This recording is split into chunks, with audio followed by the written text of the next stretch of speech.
Is Abuja gearing up, for some of these, programs that are lined up for the remembrance of the fallen heroes?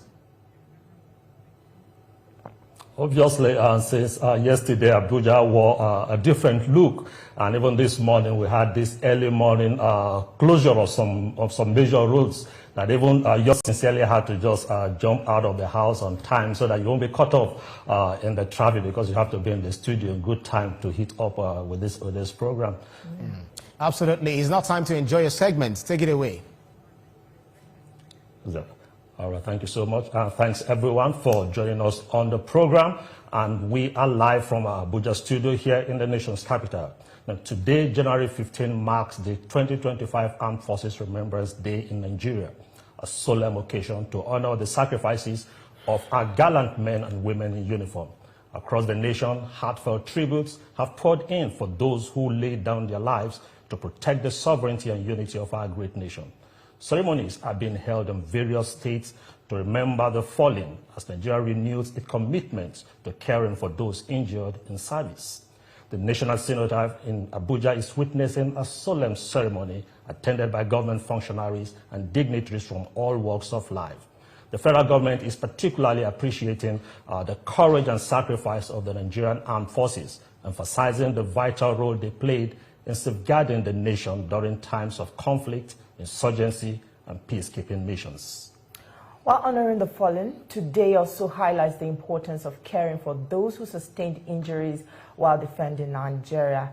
It is a day of mixed emotions, of pride for the bravery of our armed forces and of reflection on the sacrifices made to ensure peace and unity.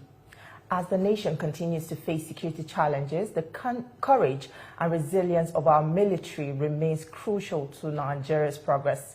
Let us not only remember today, but also commit to supporting the families of the fallen and ensure the injured live with dignity and care. From all of us in TVC Communications, we want to say a big thank you to our armed forces for protecting and securing our country, and for those that have paid the ultimate price, we say may their souls continue to rest in peace. For more on the Armed Forces Remembrance Day, we have in the studio a retired Air Vice Marshal, Olatokunbo Adesanya. Thank you for joining us on the program today. The pleasure is mine. Well, it's quite a solemn day, but let's jump straight into the matters. Military veterans, the welfare for military veterans isn't always quite satisfactory when you get to look at it. We got to see the speaker just before he signed off in Lagos complaining about that welfare. But considering current realities, would you say that there is sort of an improvement in this situation, or, it's just the same old song?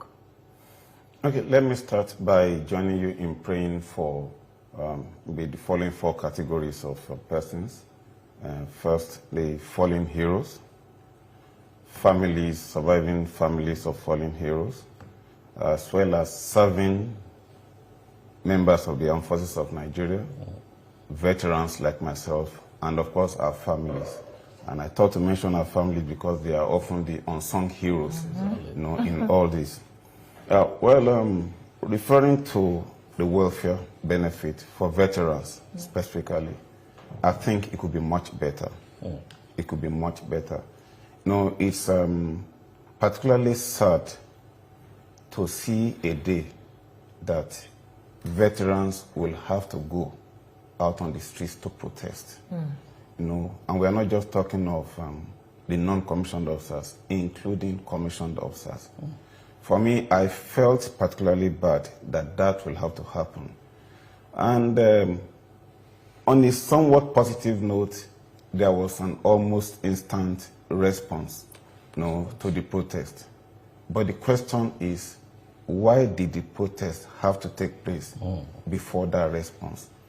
I think all over the world, members of the armed forces are highly revered, because it's not an easy thing to pay the supreme sacrifice, or to be ready to pay the supreme sacrifice. Interestingly, I remember after my retirement, I went on a vacation in the United States of America, and the first person that told me thank you for your service, ironically, is an American. It was an American lady. She just asked, oh, where are you from? I said, Nigeria. Oh, what do you do? I said, I'm retired. She said, retired? So for what? I said, military. The moment she heard that, it was almost automatic. Thank you for your service. And I didn't serve the armed forces of the United States. Yes, after a while, I've heard that come from some Nigerians, but it is not the default setting for Nigerians to say, thank you for your service. So if citizens are aware that they should, I think the government, more than anything else, should be even much more aware of it.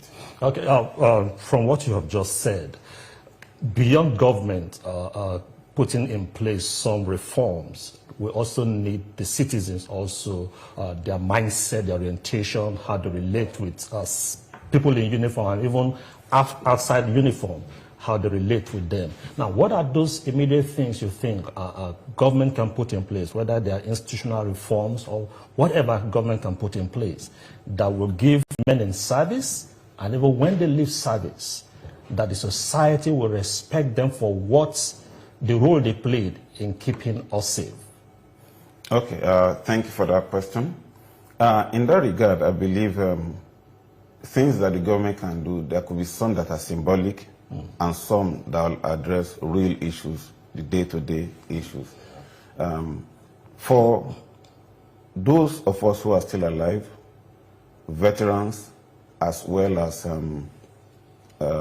serving members of the Armed Forces of Nigeria, I think one of the things that can be done, we're looking at the symbolic aspect, is first, there's a need to put that consciousness in the minds of the citizens of what members of the armed forces do.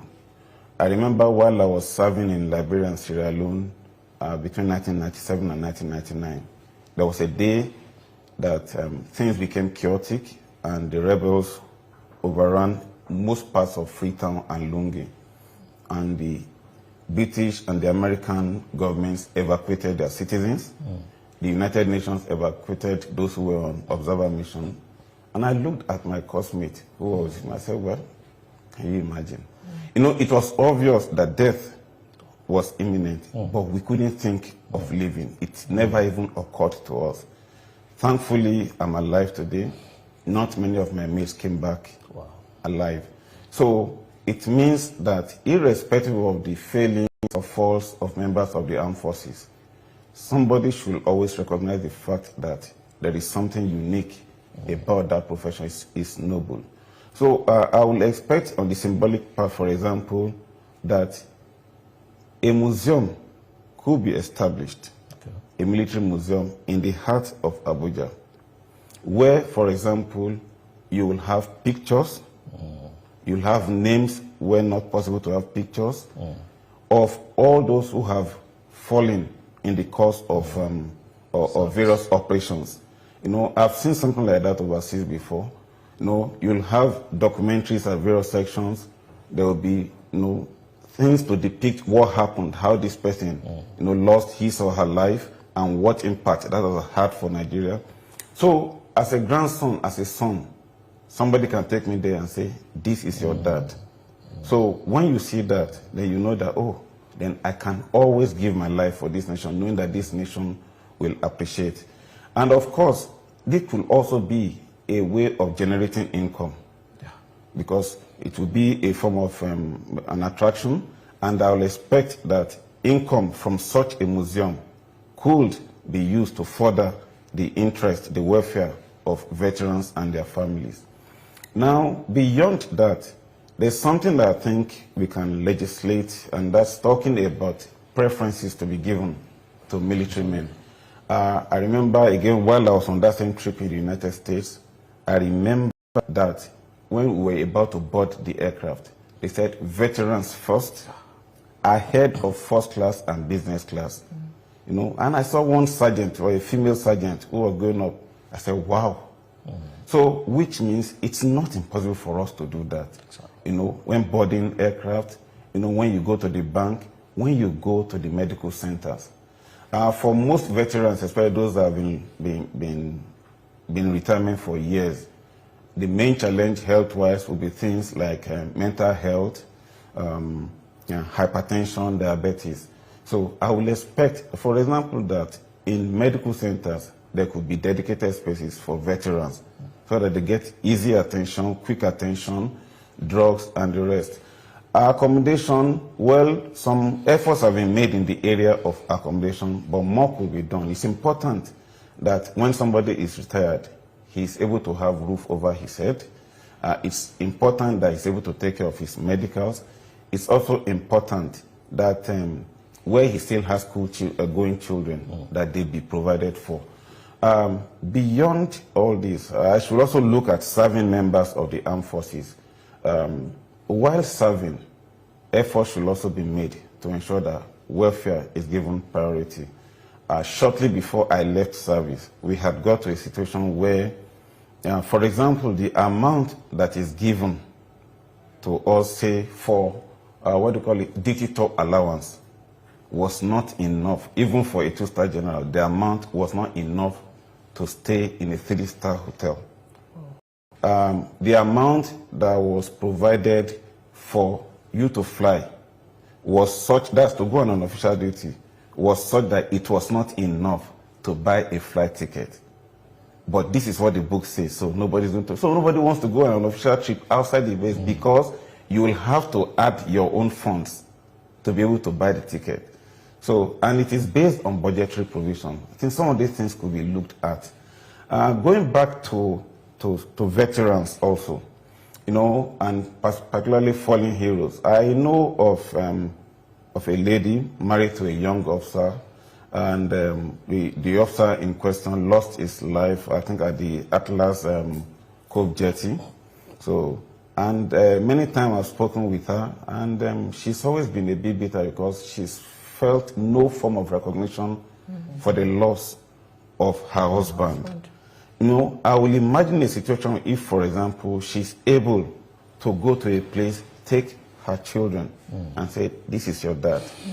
This is what happened. And because of this, this is what Nigeria has become. So your dad was a hero, and the nation recognizes that. Talking about the fallen heroes, some people are forced to believe that, you know, some of these deaths that are recorded on the front lines could be prevented if the soldiers on ground are well equipped to, you know, withstand the enemy's firepower. At what point should Nigerians begin to hold the armed forces accountable to ensure that, you know, these soldiers are actually, you know, protected even as they carry out their duties in securing lives and properties? Well, is it for Nigerians to hold the soldiers accountable or the government accountable? Which one? Because we see that, you know, in the budget, a lot of monies are being, in fact, a huge chunk of the monies is allocated, you know, to defense and security. So we expect that, you know, more should be given to, you know, the soldiers, the welfare of the soldiers, and all of that, even in regards to their arms. Yes, you know, the challenge with the allocation to defense and security is that allocation is for both recurrent and capital expenditure. Capital in this case will speak to, you know, the procurement of the right equipment, both for attack and for protection or defense. So we have this huge allocation, it appears. But I'll say that we may think it's huge. It isn't really that huge. I note that the past 2 years, we have seen a remarkable increase in the budget, but believe me, it's still not enough, even though it's a step in the right direction. Because that allocation that we think is huge is out of the allocation that salaries will be paid, including for civilian staff of MOD and the rest. So it's out of it that we're going to maintain schools, accommodation, so that what you have left for equipment, what is it that we have left for equipment? So one of the thoughts I've had in this regard is that maybe we need to get to the stage where there might be an allocation for defense and security, but there could be also a specific allocation for the acquisition of equipment. No specific appropriation for the acquisition of equipment, so that Nigerians will be able to see clearly how much we are appropriating. And I'm mentioning this because I remember while I was Nigeria Defense Advisor attaché in Moscow, I remember sometimes in 2019 when Nigeria was struggling to pay for 2 helicopters at a go. Algeria was buying 30 aircraft. Egypt was buying 30 aircraft. Each of them a $2 billion deal. So, and they are African countries. I cited them because they are African countries. So I think we need to do more in terms of equipment. There are several equipment that will go a long way in reducing casualties in war. So, but do we have sufficient funds available for this? Now, it brings me to one thought. That's a lot of time also, it's not just about the budgetary allocation. The money budgeted, released to the various armed forces, do they get to the personnel, the men on the field? Because sometimes we hear them come up and say, look, the morale is low. What is due when we are at the forefront does not get to us. And those are areas we ought to take a serious look at. And let me also relate this to it. The Armed Forces Remembrance Day, the donations, or the contributions that goes into it. How is this fund administered? I think we need to come to the public so the public will understand these monies that come in every year, how it is administered. Okay, so for the military, even looking at the allocation, the starting point is how much of this allocation is ultimately released to the military. We see the budgetary allocation, but I assure you that it's not everything, at least from my experience while I was the Chief of Logistics of the Nigerian Air Force. We struggled to get releases from the allocation. But having said that,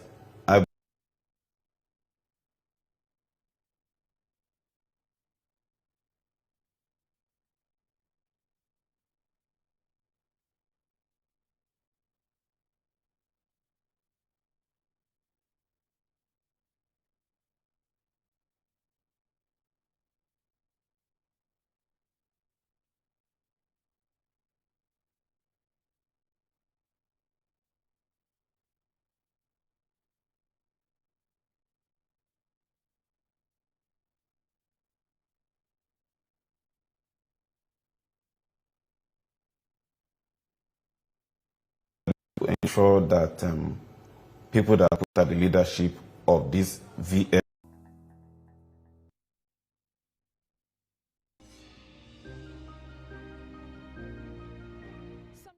to account for it. And I think if this is done, and I think there's a draft bill in that regard also, I think it's necessary because as a veteran, though just about 2 years on it, I have never felt the impact of the Nigerian Legion. And sometimes I wonder, what does the Nigerian Legion do? Does the Nigerian Legion have an accurate database of all veterans? And their families. And their families. So what do the veterans and also those in active service do to keep hope alive? Because with the story you're narrating, it's quite demoralizing. How do you, strengthen the mindset of your men in boots? Okay, so the truth is, in the service, I need to mention that members of the Armed Forces of Nigeria are some of the most disciplined in the world. And I say that without any fear of contradiction. I remember while I was serving in Liberia, there was a day we were going with the late Ford Sanko or so on an aircraft, and there was one British veteran on board, and he saw my uniform, and he was astounded. He said, "You go into battle like this?" Because there are several things that he would have expected me to have on me. And I was just like the average Nigerian soldier, but Nigerian soldiers will still go ahead to fight. And some of these things, many citizens are not aware of. So And that's why I said that whatsoever it is that can be done to alleviate the lot of the military will always be the best. And so, while in the military, you always have to encourage the personnel, tell them that, look, it's about the nation. It's not about yourself. But for how long can we continue this? For the veterans, I know looking forward, one of the things I said, and I think I should also say this to those who are still serving. No, I looked ahead and I saw that, look, many veterans, their lifestyles are not things to be desired, even though it shouldn't be the case. So, and one of the things I realized was that there was a need for adequate preparation for retirement. Exactly. I looked at, and the retirement, the preparation that most people think about is preparing in terms of financial adequacy. But beyond that, look at psychological preparation. Psychological preparation in the sense that once you are not in the military, you are no longer in the military. It is a reality. I am a retired two-star general. I am not a two-star general. So it means certain expectations that I had, I will no longer get. I could call on the captain, a major, a squadron leader, and they will ignore my calls now. So I prepared my mind for that, because if you don't, you could get frustrated, it could affect your mental health. Another type of preparation is about you creating a life of purpose. I believe the human being was made to be purposeful. So which means every day of your life, you must wake up being ready or aspiring to do something. So which means beyond waiting for your pension, you need to also create a form of employment, so that when you wake up in the morning, you have to solve a problem, you have to administer something, so that gives you purpose. And then the last one is creating an alternative source of revenue. And that brings me to talking about the pension that we currently receive. I'll let you know that the amount that I receive as pension today was what was being paid 6-7 years ago. The same amount. The same no amount. increment. No increment. No harmonization. The reality is this: everything is based on what has, and the pensions board that we have today does a lot in terms of regular payment of pension. At least since I've been retired, every month I've always got my pension at date. But it's about the same amount. But between then and now, we know what has happened with inflation, fuel-wise, electricity tariffs, food, virtually everything. So, what should be done? There should also be a review of pension to veterans to reflect current realities. Is there some sort of association of maybe military veterans that you people can, gather yourselves together and put out your complaints, so that it gets to the right quarters and, the right thing is done? No, ordinarily, the Nigerian Legion was established to cater for the welfare of veterans and their families. But apparently, it has failed in that duty. And for me, sadly, what I've seen is that we have a proliferation of veterans associations. There are quite a number of veterans associations now. One-star veteran association, concerned veterans, this, so several. It shouldn't be. But apparently, I think there's a lot of support for that Veterans Federation of Nigeria. I would prefer that we have a single united umbrella body where all issues can be channeled and treated appropriately. Okay, FVM, let's look at this harmonized terms and conditions of service, the one recently signed by Mr. President in December. From the look, it's like a provision for the generals. How about other officers and men post-service? What are those reviewed benefits the government is putting in place, so that while you're in service, you're so sure that even when I leave, my retirement is taken care of? One is just signed for the generals. How about others? Is this something that can also be advocated for? Okay, we have the harmonized terms and conditions of service, one for officers and one for airmen. When I joined the military, I met it like that. So there's always been one. and it's regularly reviewed. So what just happened recently was a review of both. Unfortunately, I've not laid my eyes on the one for the men, but for the one for the officers, what happened was that there are certain additional benefits which had always been there for former service chiefs, 2-star generals and 1-star generals. I think that has now been reviewed to go down to lieutenant colonels. Okay, so something about provision of a car or something like that. So that happens. With the men, I'm not exactly sure what's been done, but from the inquiries I've made, I am not aware that anything like that has been done for the men. But I also know that the most senior order rank is in the Army, in the Air Force, we call it Air Warrant Officer. Army says Army Warrant Officer. So I know when they are retiring, they go on with a Hilux or something like that. But be that as it may, there is a general provision for all retired personnel, and that is basically your pension. And I think what we need to do is that pension needs to be reviewed in order to ensure that it actually is able to ensure that food is on the table. Despite the downside, we still see that these military veterans are still willing to serve if they are given the opportunity. Is there a role that military veterans can play in, tackling in support in the fight against insecurity?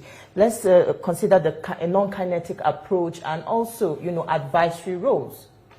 Yeah, I think one of the roles is exactly what I'm doing now. When people see me on the TV, sometimes they imagine that maybe the TV station is paying me or whether the military is paying me to appear. It isn't so. It's pro bono, as you and I know. But I consider it as an opportunity to give back to the society. And without any doubt, the nation has invested in me and has invested in several of my colleagues.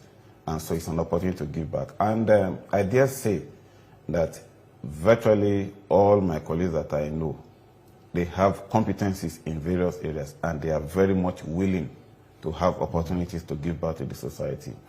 And I believe that this can come in forms of consultancies where appropriate, especially in specific situations, focusing on those individuals' areas of specialties.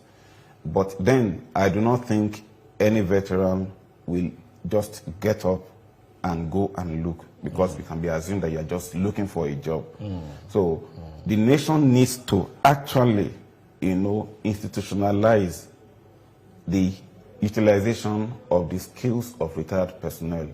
Various nations have their ways of doing. There are some that what they do is to ensure that members of the armed forces, as much as possible, go back into the legislative arm of government, so that they can man the the defense committees and the rest. Some ensure that they man the appropriate places in the Ministry of Defense. Those are some of the areas. And then I know that the armed forces, the respective services too, on their part, can also do this. For example, recently we had a logistics conference in the Nigerian Air Force. I was invited to make contributions there as a former chief of logistics. It's one of those things. But I think we have so much knowledge that is left untapped. The way it happens, unfortunately, is that it's at the height of your career, when you've got all the knowledge and the experience, that you then separate, And members of the Armed Forces of Nigeria, I will always say, are well trained. So now you go with the knowledge and you stay with the knowledge. But I think the nation needs to find a way to actually make full use, tap from this knowledge, even though they are retired or we are retired. Sometimes I forget I'm retired. That's interesting. Let me just bring in this aspect of fighting insurgency, kidnapping, and all the ills of the society. Would you say that the government is investing so much in the intelligence community? There is no doubt about that. We have several intelligence bodies. We have the National Intelligence Agency. We have the Defense Intelligence Agency. The various services have their own intelligence bodies. We have the Department of State Services. So there are several, and I know that they are funded and there's provision for them to acquire equipment. So the government is investing a lot in intelligence gathering, no doubt about that. Where I think there might be need for some improvement is training. Okay. Training. I think the training of intelligence personnel in Nigeria could be better. So I think it could be better. With respect to equipment acquisition, I think there's some effort in that direction, but I think that the training could be better. Because it is the training that closes the gap between the achievement or the objective and then the equipment that you already have. Is there any word you have for government, even as you celebrate this very solemn day, to take note of, military veterans, the men in boots? Is there any word you have for them? Yes, the word I'll have for them is, for government is this. We know this Armed Forces Day of Nigeria. Many people erroneously have the impression that it's about fallen heroes. No, but it's not just about fallen heroes. It's also about members of the services, of the armed forces who are still alive, as well as retired ones. So on a day like this, it is the Armed Forces Day. So, but then, how many Nigerians are even aware that this day is happening? In Russia, the equivalent of this is a national holiday. And on that day, special attention is given to veterans, to serving members of the armed forces. Memorabilia are produced. That day will be a day that several documentaries will be aired, showing Nigeria's participation in various operations and how it has brought glory to Nigeria. So everybody is at home. It's a day that messages will be sent to members of the serving members and veterans to let them know your service is appreciated. So government should go beyond making this day a single day, but a national day. Unfortunately, we've run out of time, but we would say a very big thank you to you for your service to the nation, and also, securing lives and property, even in the face of, very challenging threats. It's quite a commendable feat there, and we must say a very big thank you to you. The pleasure is mine, and thank you for appreciating my service. I can now put it on record that I also got to thank you for your service. I'm the first Nigerian to say thank you.